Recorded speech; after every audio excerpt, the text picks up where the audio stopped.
독서에 대해서 나와요.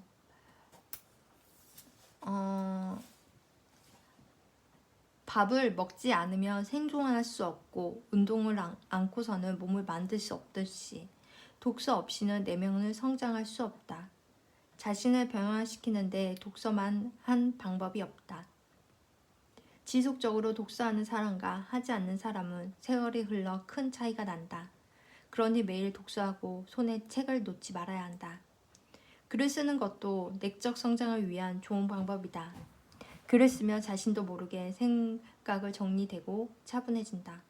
독서와 글쓰기는 자신만의 시간에 할 수 있는 일이다. 사실 책을 읽고 글을 쓰면 좋다는 것을 모르는 사람은 없다. 하지만 정작 이 일을 하는 사람은 별로 없다. 시간이 부족하기 때문이라고 하고 운동을 하지 못하는 것도 책을 읽지 못하는 것도 글을 쓰지 못하는 것도 다 시간이 없기 때문이라고 말한다. 그렇다면 언제쯤 시간이 날까? 그런 날이 오기나 할까? 어쩌면 영원히 시간이 나지 않을 수도 있다. 시간은 나는 게 아니고 내는 것이다. 시간을 내는 유일한 방법은 우선순위를 바꾸는 것이다. 다른 일을 하고 남의 시간에 운동하고 책을 읽겠다는 생각을 하지 말고 우선적으로 시간을 배정해야 한다. 시간을 무조건 내야지 하는 게 아니고 우선 배정하는 거예요. 그래서 우선순위.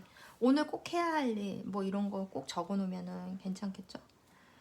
그리고 일상에 대해서는 절제하면 좀 더 오래 간다. 이 얘기 또 조금 한번 읽어볼 만해요. 여기가 115페이지. 여기는 가끔씩 읽어보면 괜찮았고요. 또 너무 또 재밌었던 거는 제가 이 부분을 딱 보면서 산책을 해야겠다 이 생각을 좀 했어요. 우리의 몸의 주인은 무엇일까? 주인은 무엇으로 판단할 수 있을까? 가장 에너지를 많이 쓰는 곳이 몸의 주인이다. 우리는 에너지를 가장 많이 쓰는가? 움직이지 않는 채 하루 종일 이 생각 저 생각한다면 내 주인이다. 하루 종일 산을 타고 있다면 다리가 주인이다. 상황마다 사람마다 몸의 주인은 달라진다. 오늘날 몸의 주인이 내가 되었다. 즉 생각이 너무 많아졌다. 이에 대해 어떤 경우의 하나를 소개하겠다. 뇌는 우리 몸의 주인이 아니다. 진화 과정에서 뇌는 한참 뒤에 나타난다. 몸의 중심은 이가 성기이다.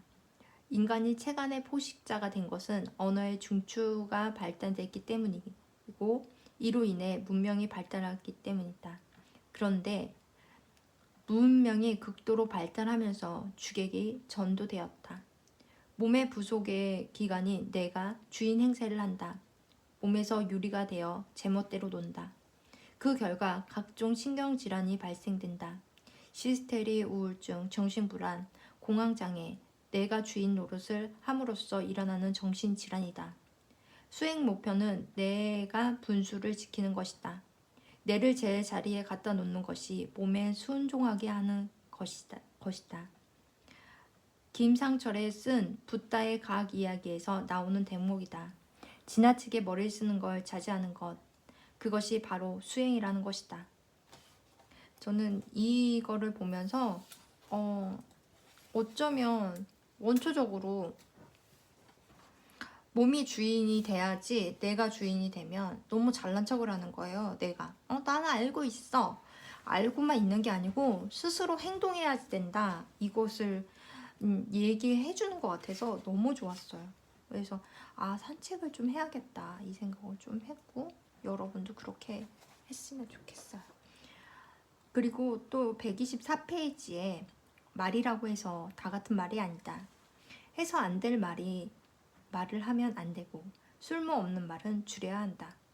최고의 절제는 말을 가려서 하는 것이다. 말을 아끼고 필요할 때만 할 줄 아는 자가 지혜로운 자였다. 저도 말을 하다가 실수하는 경우가 있잖아요. 그럴 때는 내가 왜 그랬지? 진짜 이불킥을 치기도 하지만 그거는 사람마다 다 그런 게 있다고 생각하고 하루하루 반성하고 또 말을 조금 줄이고 그리고 이것도 너무 웃겼어요. 이거 배 터지게 먹는 날이 말이 싫다. 먹는 것을 내기하는 프로는 보기 힘들다. 태생적으로 소식이기도 하고 많이 먹는 것을 배 터지게 먹는 것은 대한 부담감이 있다. 그래서 뷔페도 별로 좋아하지 않는다.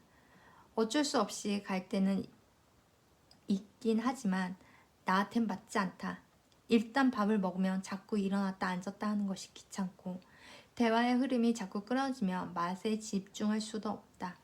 한식, 일식, 주식 다 먹는 것 같지만 사실 제대로 하나도 제대로 먹지 않는 것 같다. 무엇보다 뷔페는 피하는 이유는 가식 때문이다. 경문생심이라는 나도 모르게 가식하게 된다. 인간은 먹어야 한다. 먹지 않으면 살 수 없다. 우리가 이렇게 열심히 일하는 이유도 다 먹고 살아야 하기 때문이다. 하지만 다른 중요한 것은 있기에 절제할 수 있어야 한다. 그렇지 않으면 먹는 것이 우리를 집어삼킬 수 있다. 음식과 인간의 관계는 기름과 등불 관계와 같다. 기름이 많으면 등불은 밝아진다. 그러나 기름이 적으면 불이 꺼진다. 그러나 기름이 지나치게 많아도 불은 꺼지는 법이다. 알렉산더 플레이의 말이다. 아이고.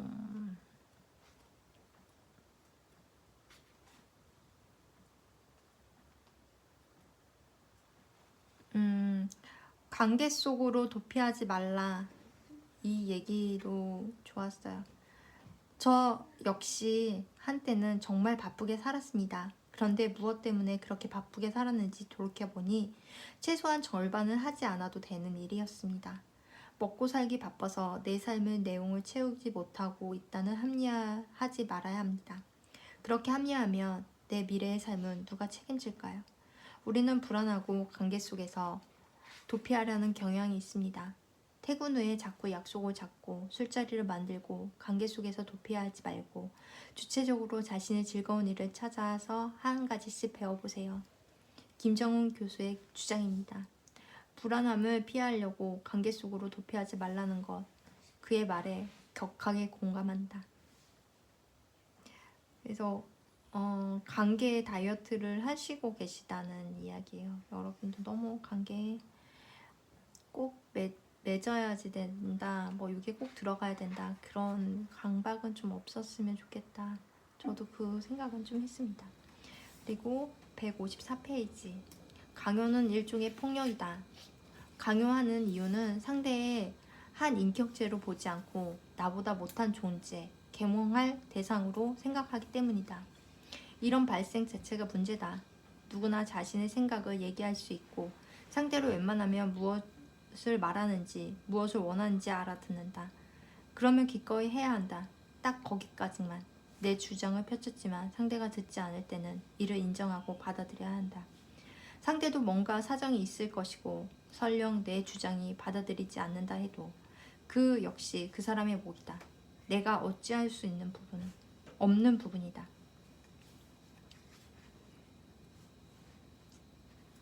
저는 아이를 키우니까 내 맘대로 하고 싶지만 그게 안 되는 게 좀 있습니다. 지나치게 굽실대는 사람도 불편하다. 이런 사람은 다른 곳에서 반대 행동을 보일 가능성이 있다. 달콤한 말을 가하게 쏟아내는 사람도 피하는 게 좋다. 공자가 말한 교언 역세 떠오른다. 달콤한 말은 꿀과 같다. 조금만 먹어도 좋지만 많이 먹으면 탈이 난다. 너무 꿀 바른 이야기 하시는 분들 많잖아요. 그러신 분들도 조금 어느 정도는 절제가 좀 필요하다, 이 얘기고, 또 감사란 예상치 못한 것이 생겼을 때 느끼는 기쁜 감정이다. 감사의 감정을 생기지 않는데도 생긴 것처럼 행동하지 말아야 한다. 습관적으로 감사하다는 말을 쓰는 대신 가족들이 모두 좋아했습니다. 훌륭합니다. 괜찮더군요. 같은 정화되지 않은 말을 사용해 보는 건 좋다. 결론은 간단하다. 감사의 감정이 생기지 않았는데 습관적으로 감사하다는 말을 하지 말라는 것이다. 거짓 때문에 피한다는 것이다. 나 속으로 뜨끔했다. 여러분은 어떤가? 감사도 지나치면 안 된다. 그래서 이것저것 지나치면 좀 안 되는 이유들에 대해서 얘기를 했고, 이 중간 파트에는 또 운동도 너무 과하면 안 되고, 효자 남편은 불편하고 힘들다. 뭐 이런 것도 좀 있고요. 어느 정도 자기가 적정하게 나눌 수 있는 거 이런 것들을 이야기했는데 이 책은 너무 재밌어요. 그리고 맨 끝에 절제, 할 수 있지만 하지 않는 거. 절제는 그냥 하지 않는 것이 아니다. 할 수 있는 능력이 없이 하지 못하는 것이 아니다. 할 수 있지만 하지 말라고 자신에게 명령하는 것이다. 경제력이 있지만 함부로 쓰지 않는 거. 권력은 있지만 함부로 휘둘리지 않는 거. 오라는 데는 많지만 자리는 가리는 거. 할 말은 많지만 참는 것은 절제이다. 쉬워 보이지만 아무나 할 수 없는 일이다. 그래서 차고 넘치는 거, 가유불국에 대해서 얘기했고, 가유불국은 쉽게 말해서 지나친 거보다는 조금 더 모자르다라는 걸 얘기한 것 같아요. 그래서 이 책은 참 재밌었습니다. 빌려서 읽었지만 너무 재밌었어요. 또 다음 책에서 또 봬요.